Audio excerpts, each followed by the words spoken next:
you have also been the type of leader in front of your organization that has received the British Empire Medal that has been given to you by the Queen, Her Majesty Queen Elizabeth II herself, right? It was in 2016 when you have received this honorable medal, and then throughout this few years that have followed after, there have been a myriad of achievements along the way. Can you shed some light around what do you think resonates with the society? Why do you believe that they care in the way they do?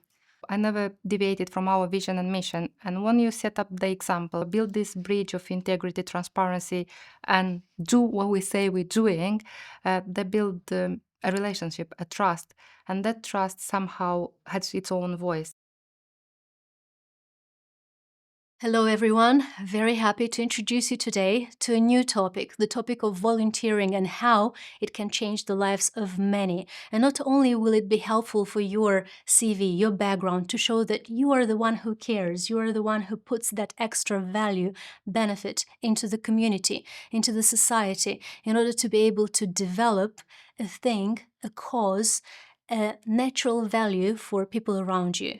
And for that, I'd love to nurture a little bit a topic here, something that our guest today, Victoria Dunford, has come to share her point of view and her value into things, as she has helped a lot of projects in Moldova, a country where we are both originating from. I'm saying this proudly because Victoria has been here for over 10 years, making sure that children in Moldova, maternity units of the hospitals in Moldova are being revigorated, that they get the repair that they need via the tools and the more prosper environments that she can deliver as the NHS professional who comes with the wise approach to helping the others in our country of origin. Victoria, welcome.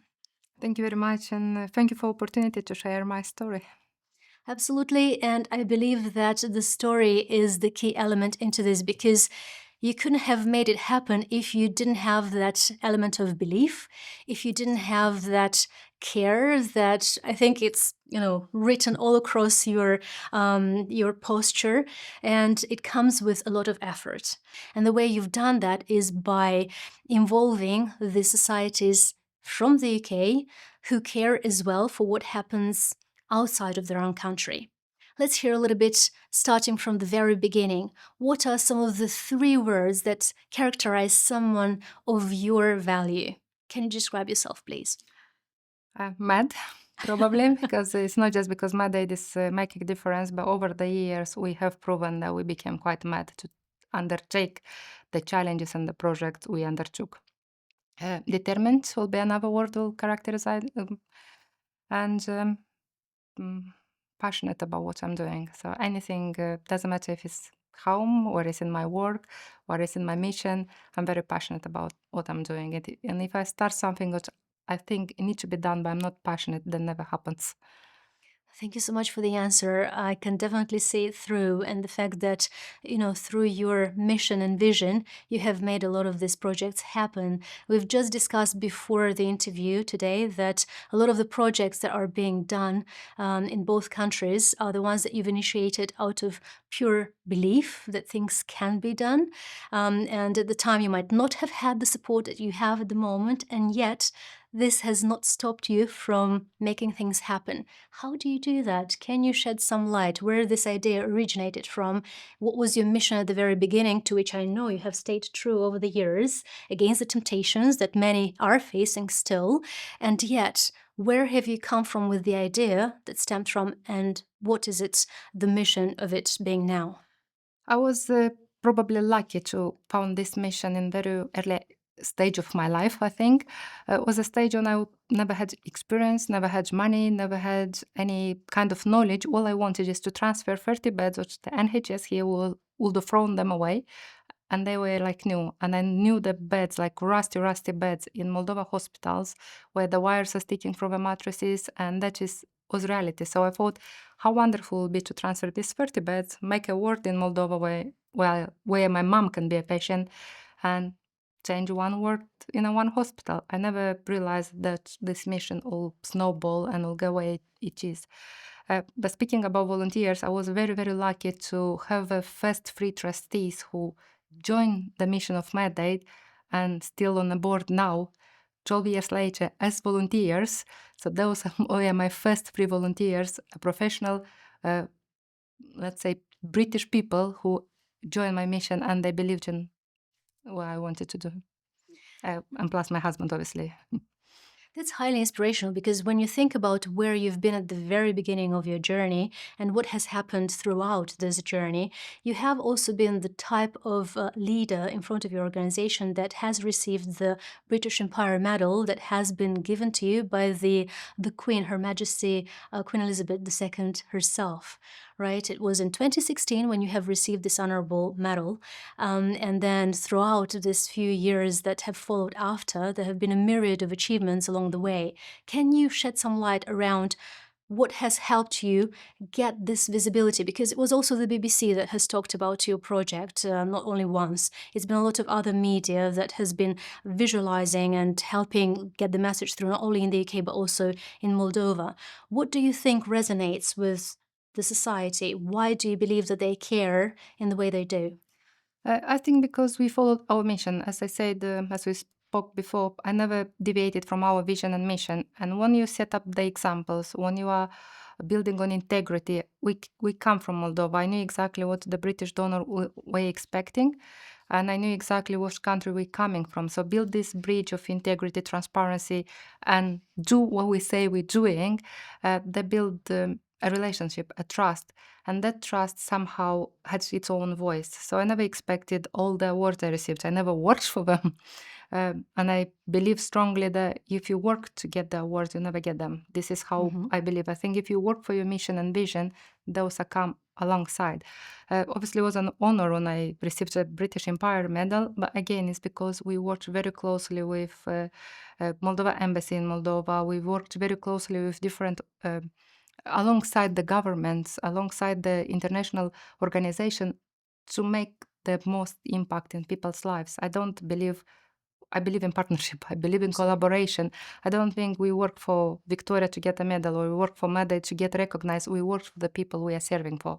So if you work with the beneficiary in mind, if you work with people who are helping you in mind, not with yourself, I think eventually you get all sorts of recognition, awards, and most important, you get the impact and the difference we are making in people's life.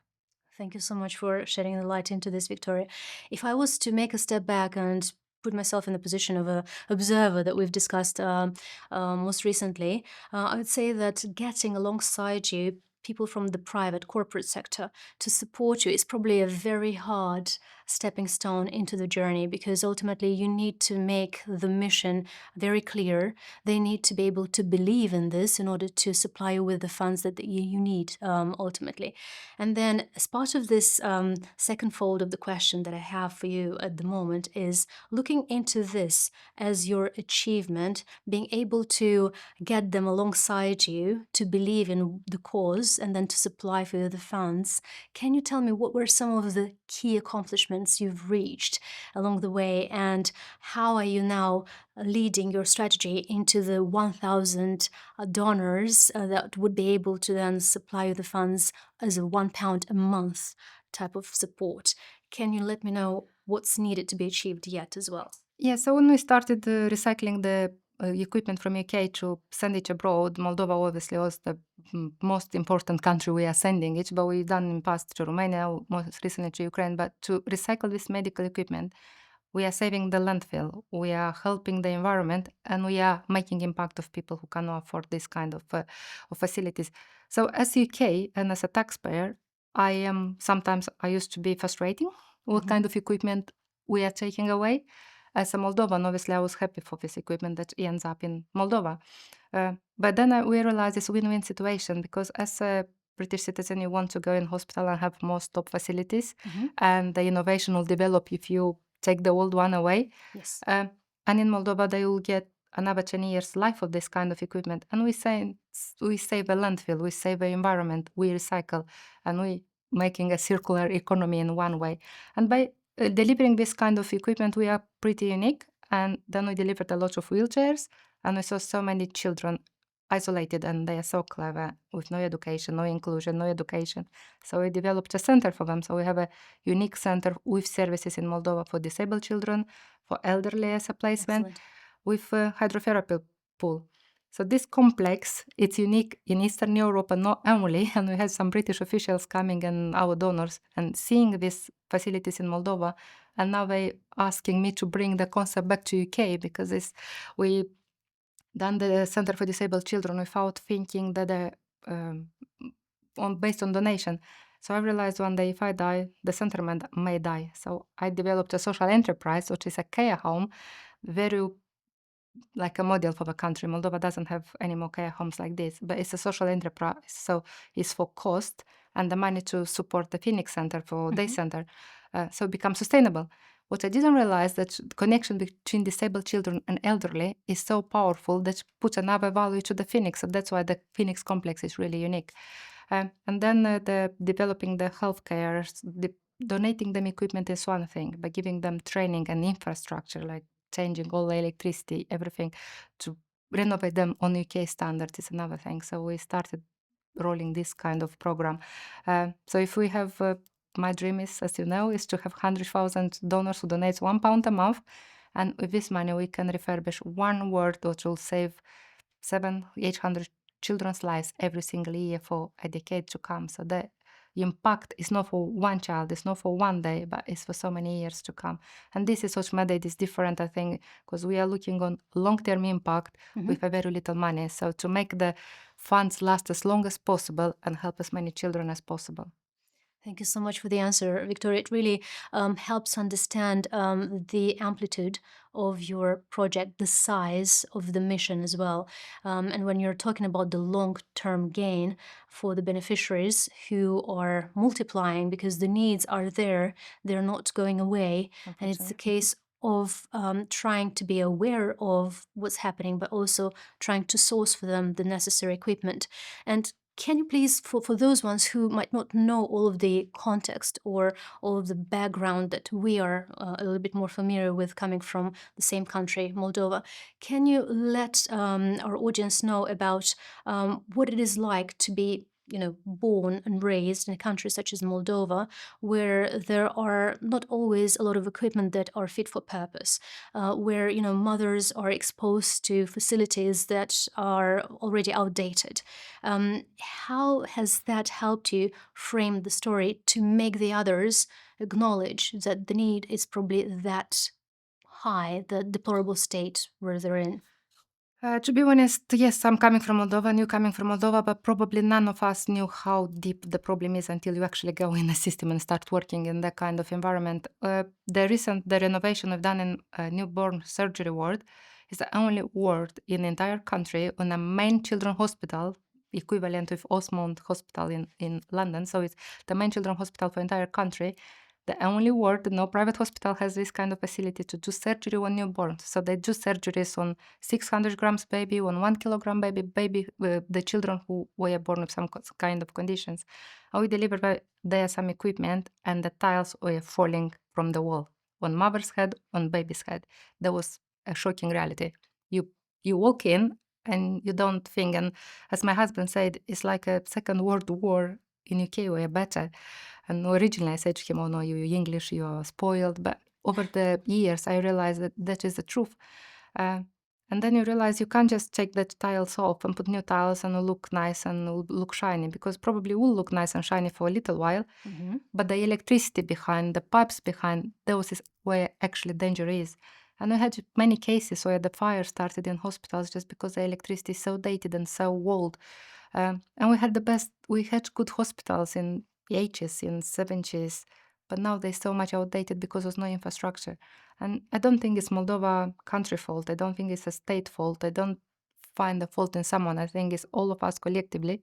We have to connect and refurbish and do them. We have good doctors and we have to keep the doctors in Moldova. We have good nurses, but they don't have means what to work with. New surgery ward we want to refurbish this year.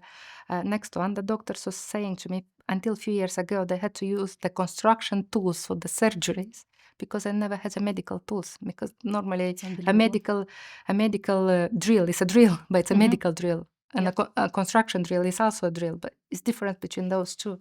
And this kind of, and they still, I worked in NHS in UK, and I knew you open a brand new scissors, you cut the bandages from someone and you throw them away.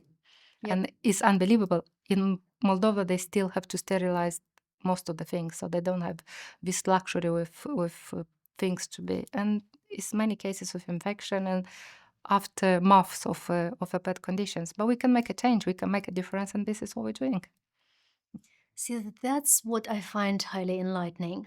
The fact that in spite of you seeing the complexities that you're facing on a day-to-day when you're there, seeing all of the difficulties that the medical personnel, the medical staff has to face daily, and you're yet having this enthusiasm in yourself to say that we can make this change, right? Can you now tell us a little bit and probably give some numbers from, just to put into perspective, the size of the mission, as we have alluded to earlier, in terms of what type of funds, or if you're able to do some, or share some numbers, or if not, just give a glimpse into what has been achieved so far and what were some of the key achievements you think or accomplishments that have been able to be sustained by this.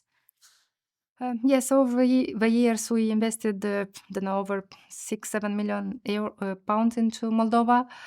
We have saved from landfill about 200-250 tons of equipment, with very useful equipment, and there will be about 3,000 beds, about 2,000 wheelchairs, and we speak about numbers, and we all like numbers, and I am analytical. I've done analytical chemistry, but what we forgot about behind every single number is a story. So when you say 2,000 wheelchairs didn't end up in a skip in UK, those 2,000 wheelchairs give a fresh air, give a light, give a life to 2,000 disabled children and adults in Moldova. And this is where the really impact is, because that kind of thing for someone is a life. And I saw this over and over again on the children born with disabilities at 30 years of age, when they were already youth. They've never been out of a house, like very, very rare when someone can carry them on their back to take them out for fresh air. And here a wheelchair will make that kind of difference. A simple wheelchair, let alone the hospital bed. So the impact is much more bigger than the numbers. The Phoenix complex is about 1.2 million investment. Then it employs 49 workers, specialists, like trained physiotherapists, speech and language therapists. The hospital project, every single ward, cost us about 250,000 euros, so about 210,000 pounds to refurbish fully and equip. So that comes from, as I said, from the new electrical cable, new pipes, new infrastructure to profiling beds and equipment and all they need. So we worked very closely with NHS on Isle of Wight, because they had some infrastructure projects, some money injected in them. So I worked hand in hand, because Moldova still doesn't have standards how to refurbish a hospital fully. So they were my advisor and my mentor. And for the same kind of capacity, the way we refurbished the hospital in Moldova, it took the NHS, I think, 5 million pounds to refurbish one ward like this. So for the same money, you can make much more impact in Moldova, obviously, because of the cost of the labor and so on. That's a priceless mention. Thank you so much. It talks about the efficiency, I would say, coming from my marketing background and working as well with substantial funds. I know that being able to creatively spend your funds in such a way that you can make big differences means a lot. Now, looking into your eyes, I can definitely feel the fact that, you're a true believer in your cause. You have seen things happen. And if I may to refer to your description from LinkedIn as how you position yourself, you're saying, I'm a leader full of determination who makes the impossible possible. And in true perspective, I feel that all of the description that you've just shared in terms of, the funds, the achievements, the accomplishments, you have put it quite spot on here in a framework by saying that the impact is much bigger than the actual numbers that we're talking about here. Can we dwell a little bit into that and give a few examples from your experience of the notes of gratitude that you received from certain families that you have completely changed their lifestyle from where they were when you first touched base on it? And show us, how do you make the impossible possible? Oh, so many stories. Is few of them who marked us forever, like the child who received the first two children who received the first two wheelchairs, maybe because we were much more present in the moment Mhm. to say to. But one of them say, "Thank you for my wheelchair. I can see the trees, not just the leaves from my bedroom window." So that is you can speak about without tears now. But at time, and another child say he dreams of the world with no stairs. So only thing we dream about so much, and all he wanted a word, because we are very, very rich in stairs, and especially in Moldova. We have many, many success stories, like children coming with different illness and they start walking. Children never been in water, now because of swimming pool. All the children from our center who are in wheelchairs, all of them are walking in the water. All of them are swimming. So uh, children who couldn't speak, and then after 3 months of therapies, they went into mainstream education because they start talking. Children with autism. Uh, we have so many, many successful stories, but also what I like about the mission, that we impacted so much, encouraged, inspired other organization, other people to start organization, to make the impact, just to prove to them it's possible. And yeah, I believe it's actually Nelson Mandela quote, always seems impossible until it's done. But I do believe in this, because I think if we put our mind to something, we can make it happen and we can make a difference. We just have to concentrate on our mission and don't deviate. Thank you, Victoria. And I think here is where I recollect there was a phrase that your partner, John, your husband, would have told you once at the very beginning when you were saying, "Oh, I've got this idea in mind. I want to make it happen." And he replied back, I think at the time, saying, "If not you, then who?" Right? That was first word, yeah, first praise on we started the charity. When I came from enthusiastic, I want Yeah. to send 30 beds, and they say, if anyone can do it, it's you.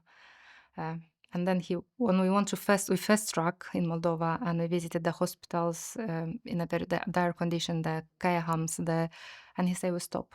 He said to me, "Victoria, impact, it needs everything. We can't. We are two people, full-time job. We tried, but we cannot do it anymore." And then we visited Alexandru, who said about the wheelchair. He can see the trees. And John looked at me and said, "We have a choice. They don't. Let's not stop while we have this choice. Doesn't matter if we help one child or 10 children."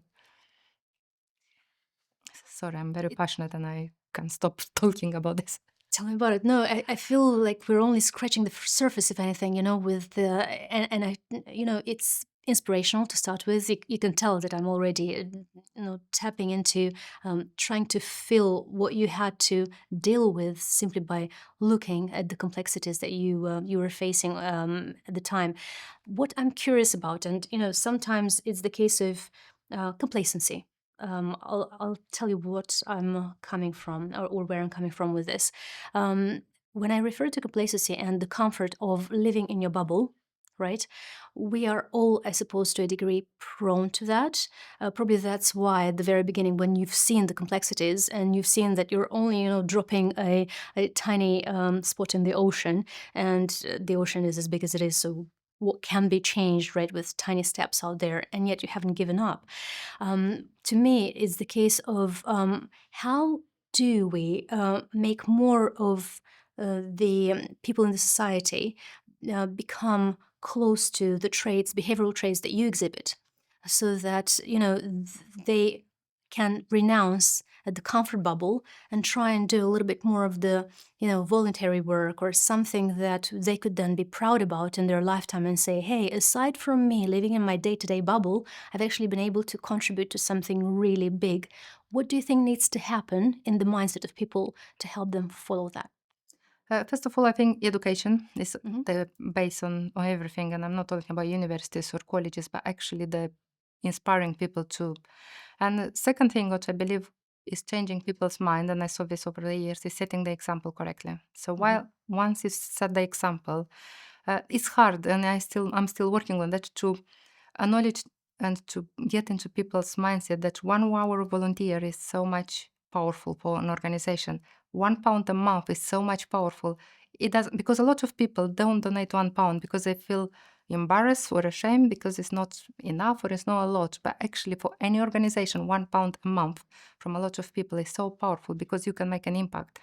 And when you what we try to do, and I've done this on every single project, at the end of project, I'll have an acknowledgement. Like, for example, on hospital project, we have a tree of gratitude. So we have a tree with leaves for every single donor who donated monthly donations or one-off. In the swimming pool, we have a tiles, one wall with tiles for everybody who donated, because this is legacy. This is when their children will go one day, or someone. I want them to feel proud. And this is what people have to understand. A small amount makes a big difference. How to get the people out of a bubble? It's a little bit harder, but again, I think with setting the example correctly and proving it's possible, then slowly you open those kind of comfort homes zone. Thank you, Victoria. And I think just talking about some of the skill set, because obviously the Future of Skills podcast is all about that, uncovering the skill sets that are valuable in the age of AI, that are valuable to those that are going to watch the episode later on and to be able to get some inspiration from it and to see where they can focus their attention on in order to develop some more of that. So my question here would be, tapping a little bit more into your childhood. I'm very curious about what made you who you are today. Can you shed some light in terms of, the Victoria that we know today? We know she's empathetic, she's able to inspire the crowd, she's able to set the right example for everyone, right? But aside from that, who has contributed to your development, to this instilling of those skills that you exhibit today? I think I always have been a little bit different, and going to school in post-Soviet Union country where we went to school on the language change and everything else, I always asked too many questions. So was not very okay to ask so many questions. I asked the question from teacher. I used to fight for my grades because you had that saying in Moldova: the top grade is for God, the second top grade is for teachers, and the third is for students. And I used to fight, and I say, no, the grade has been done for students. It's not been done for teacher. And this fight is sometimes got me into trouble, but it sort of built my character. Another thing, I believe in books. So I do read a lot of books, and I believe that more you read, more accomplished you become. Is the horizon expands, and so I always was a reader from young age. And I used to fight with my mom because my brother had a lot of books in Cyrillic alphabet. I could read in Cyrillic, but I wanted the books in Latin languages. And I remember when first book came in Latin language, God knows how much cost. God knows how my mom managed to buy them for me, but she bought them. So, and I still believe in reading and developing my skills even today. Networking events, mentoring. I do tend to get attached to mentors who are not mentors. So I will see someone who done something very, very inspirational in their life, and I will try to pinch, to steal from there an hour or two, whatever they can give me, and learn what they learned, because I think those are most impactful mentorship you can get, because the people who build and set the examples, they can share something with you more than the books can. How interesting. And that's more of a closed loop to me, right? You're trying to get from people something that you can't get from books necessarily, when you know that you can consult books for advice too. Can you give a few examples, please, of books that have inspired you in one way or another, or that you remember now, or that they can come forward to you when thinking about, oh, that's a book that, has an impact on me? Oh yeah, very many. I liked the traction. I read the books so to anything in my life. So when I started the charity, I never had any experience on how to fundraise, how to start a charity, So I used to go to Moldova and think, okay, this skills is missing. So I came back, and I do ordinary read a book. Yep. And then I thought on 19-20 of this September 2015, when we opened the Phoenix, if I die, I left something behind. And then I realized on 20th of September 2015, I waked up with 16 employees. So I wasn't a manager, I wasn't a CEO. So you have to learn new skills, how to manage the employees. So in different part of my life, the books who really marked me was Tribe. It's a very good book, how you build tribes, how you build the community around you, and it's extremely good book. Do you remember the author by any chance? I don't. It's very, very long time search this ago. one. But how to win influential friends. Don't give up. Don't give up. Don't be afraid. I think Carnegie wrote it. Yeah, I think. Dale Carnegie. Traction helped me recently very well for managing the teams and stuff like this. So Nonprofit Leadership Lab as a book for nonprofit. So different stages in life, I had different books who really Martin, but I do like a lot of autobiographies. So I probably read many autobiography of all the rich people in UK, like Tell a few examples, Lord please. Sugar, Uh-huh. Richard Branson. Uh-huh. I went on another side for like Victoria Beckham. So I try to go from different to understand the mindset. So okay, those are business people who started from Perfect thinking. nothing. Yep. This is a sort of posh lady who got from another background, Perspective, yeah. another perspective. The footballers, so different the championships. Nelson Mandela is one of my mentors. I think is a mentor you never will meet, never met, but his books, his path and his quotes are very, very powerful because he taught us again, as I said earlier, education can really change the world. Victoria, this is so priceless. Thank you. No, honestly, and what I like about what you just said is your open attitude, right? What I find priceless for myself is, especially when I'm trying to as well, consult and help the other youngsters when they're preparing for their careers in tech in particular, is when I'm saying you need to get yourself a little bit more open in terms of analytically understanding what's missing in your current skill set that you need to get to know more of, right? Now, you've given us exactly that, an example of how you approach a given skill set, be it from the books, be it from, the mentorship and meeting with other people through networking and whatnot. That helps you develop that all-rounded approach of, and, filling in the gaps that are currently missing at any given point. So that curiosity, I suppose, is a sparkle to an extent. Some way is curiosity, some way is needs, some way is understanding, and you have to be very fortunate when you understand. And I feel sorry for people who think they know it all, because I think they don't have room for development, and they close their career before they start. And we always have to be a learner, and we have to learn because world is advancing very, very fast. Exactly. Yes, indeed. And that's another good topic, probably for a separate new event that we can do altogether dedicated to that topic. But I wonder, from the perspective of someone who knows how much time it takes to read a lot, to get yourself informed, to contact, to be present at networking events and whatnot, let's step a little bit into your lifestyle. A person such as yourself, where do you find the time, please? It's very difficult and it's very hard, and I'm very guilty for. I'm still working, and I've read many books on time management and time organization, and I think comes with everyday small steps every day. So you practice and very small habits. It's very hard to find time lately, prioritizing. So I still haven't now find the personal professional life balance, and I'm very fortunate and very happy and very lucky, probably because my husband is very much behind my mission, and that's why it helps, but it's difficult. Time is difficult, and it's a sore subject for me still now, but I'm learning and I'll be better one day. Definitely, and I wish you all the best with that, because that way you can do more in the same fashion of what you're doing now and even excel at.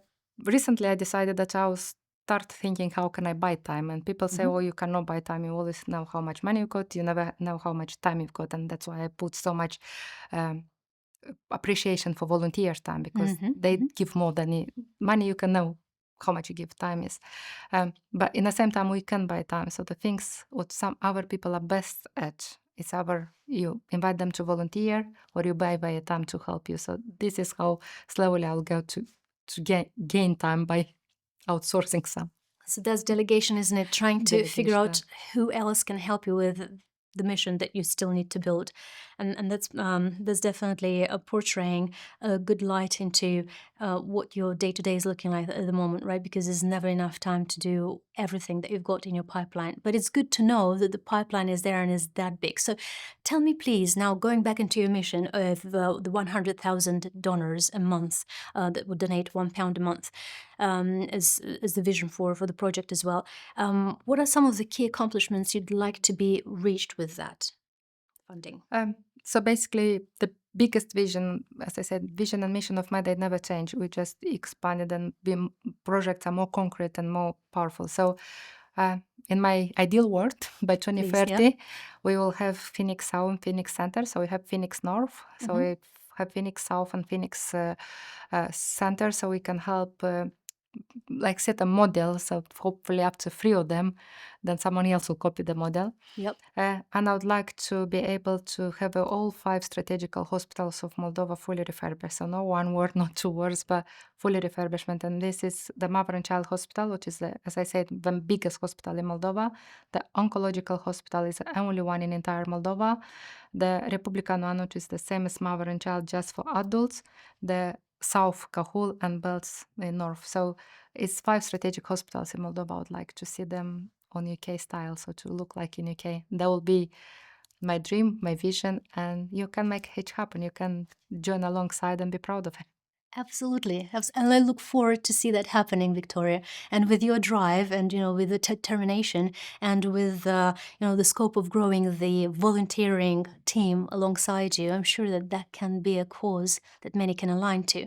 Can we discuss a little bit more into that? I'm not necessarily am looking to differentiate between the two societies in that sense, but from what you've seen that works at the moment, which are some of the type of support that you're gaining that is a little bit more stronger or resonating stronger? Is it the support that you're getting from the UK private sector and the public sector, or the local Moldavian public sector that is a bit more impactful? For first 5 years was mostly UK. So most of our donation came from British citizen, from British public, from, as I said, corporate donors, from trust and foundation. For last 5 years is about 50-50, 60-40%. So Moldovan, it's very encouraging to see the Moldova community trying to make a difference back home. The last project, if we check the last project, renovation of hospital unit, was 40% British and 60% Moldovan, other Moldovans from abroad, were actually the companies in Moldova. So the companies in Moldova start putting a big accent for CRA, for corporate responsibility sponsorship, which is also very encouraging, because if we connect the will and good of people with corporates and with authorities, so we can work together, then we really can make an impact, and Moldova can become UK very fast.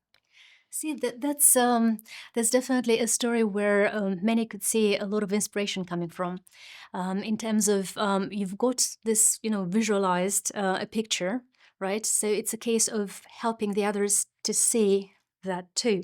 Now, I'd be very keen in terms of understanding from your perspective the type of the skills that you think you can pass on as a legacy, because you have mentioned the word legacy in our discussion so far so many times, which I totally appreciate, because it feels that, wherever you're tapping into a project or another, there is this long-term element to it. So for that to be able to be instilled forward and for others to tap into, the way that you do things, do you think there's room for you to pass on, because I believe in the power of exchange, right? So for you to pass on that know-how of how you do things for the others to benefit from, like be it the case of you teaching other charities of how to do things, or how to, raise causes from the ground up, from the scratch onwards, and how would you then be able to amplify their causes forward? Do you think there's room for that you can, move this onwards to the UK too? Yes, 100%, and that's why I wrote the book in 2017, mainly to raise more funds. So the book was sold for raising funds, but also had this main aim to inspire others is possible. Because in Moldova, when you start working in countries like Moldova, it's a lot of challenges, it's a lot of hurdles in a way. So once you pass them, Yep. you go one by one, and it's proven the result can be done. And this is, I wanted the people to understand, don't stop on the first hurdle. I saw so many organizations started from, like, say, from Italy, also by Moldovans, and stopping because these challenges. So I was trying to eliminate the challenges. I've changed a lot, I've lobbied a lot of laws and regulations to be changed on government level. But in the same time, I wanted people to understand, if the first door is knocked, will be another door, where you knock a little bit harder. And that's why I wrote the book. In COVID, I've started, but I've never gone back to it. It's to do an online training platform. I've done many trainings for different NGOs, and while time allows, I'm still trying to mentor when they ask me for mentoring. But I've learned in my own time, and I know how precious time is. So I am learning online from different platforms, online non-profit platforms. So I thought I'll develop one of these online non-profit platforms with trainings for NGOs, how you develop them, and the people can go and take the training when they need, how they need, and then we raise money for my dad as well. So we'll have a win-win situation. And I always say more people will learn, more people will be open-minded, then more impact they will make and more people we can help. So we still got the same thing in the end, is to helping people, the same end mission. Thank you so much. I see this as a very valuable satellite of the project. I'm calling the satellite because it's the mover that can help open the doors here as well. You know, it's opening the doors in Moldova, but it's also you passing on the know-how here for the UK communities and the UK organization too, which I totally find priceless, because you have been able to open some really heavy doors in your career time. I had to. Exactly that. It feels that, coming close to wrapping up the interview, we have come to a point where I now have it as a tradition to ask some flash questions to be able to shed some light into the mindset of my guests, right? Because the mindset is absolutely priceless when it comes to understanding the person and the behavioral traits behind the person that makes things happen. So with that, are we ready? Yep, excellent. And the first question is, what inspires you about the future, please? How fast is moving technology-wise and how much can be developed. So if before the people are developing technologies, now somehow I think technology will develop technology and we will see used in a very correct and channeled way, will change our future very fast and hopefully for the best. Fingers crossed on that one. Next one, please. What concerns you about the future? Funny enough, is about the same thing. So first of all, what concerns me most about the future, we don't have strong leaders in the world. The world was built on the strong leaders before, and now I think the leadership somehow is not an authentic as used to be. So people sort of run to be a leader, to follow someone, but the power of leadership is to be yourself, to be authentic, and don't follow the herd. And this is, I think, concerns me more, but also the technology used in the incorrect way. Thank you. This sounds like a very good topic for a dedicated event on its own. So thank you. And please keep that on. The next one, please. What are you most passionate about? Be helpful, to be able to help people.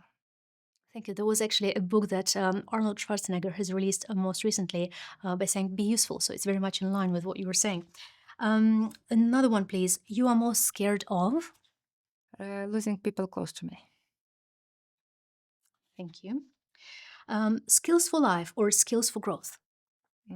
For growth, because you, as I said before, you have to always grow, and everything you learn you think is for life, and sometimes is for life, but there are times when you have to clean your memory like on computer and learn new skills to go forward. Excellent, thank you. Next one, please. Your favorite quote?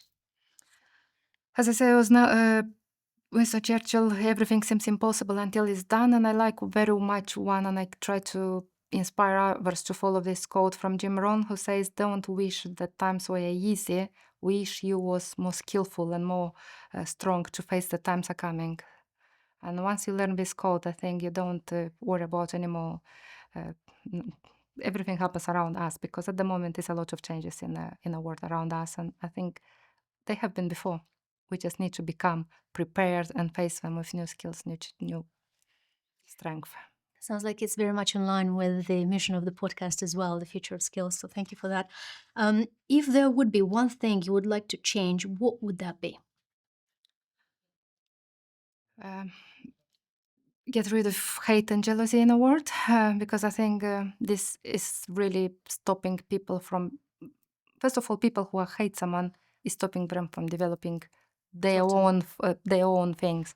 So I think somehow I'll get rid of hate and jealousy, because it's enough for everyone, and we can help each other and make good life for everyone. But this hate is stopping, and it doesn't. If someone hates me, it doesn't affect me as much how much affects them, and this is I feel sorry for this. 100%. I totally resonate with you on that one. Definitely more positive thinking, better causes. And the very last one, but not the least, how would you describe your job to a 5-year-old, please? I'm helping those who need help. Okay, and the very last question is, if there would be one single message you'd send to the younger version of yourself, what would that be? Well, don't compete with anyone. compete with yourself, become better version of yourself. You're right the way you are. Just develop and do it again, probably. Thank you so much, Victoria. I'm very grateful. The final bit as part of our conversation for today. If there was one thing they would want to pass on to the audiences that would be listening to the podcast later on, what would that be? I'll take the opportunity to pass a question to volunteering, because we are on Future of Skills podcast. And volunteering for any organization, obviously, I'm passionate about 𝗪𝗏 and now encourage to join our big family, because we say we build a family, not just a group. Volunteering is so much more powerful just by giving time. First of all, you get new skills, you get new connections. So we have volunteers who have been volunteers with us since they were 6 years of age, and now they are going to Kenya for their own projects, and they have access to the network and the community who will help them that dream happening. We had volunteers who started as students, and thanks to the connection and the donors from corporate world in 𝗪𝗏, they managed to get work experience, they managed to get employment. So the volunteering is so much more about just give, you receive so much more in back. And the same for donations. The 𝗪𝗏 changed my life before they change everyone else's life. The same, when you donate something, first of all, it changes your life. Same as volunteering. Victoria, thank you so much. I believe it's really powerful what you are saying, and I believe that there would be a lot of food for thought for people to lean into, try to think into what makes them who they are now, so that they can do and become a force of good as you are today, and as I'm seeing you being today. Thank you so much. Thank you. Thanks the same.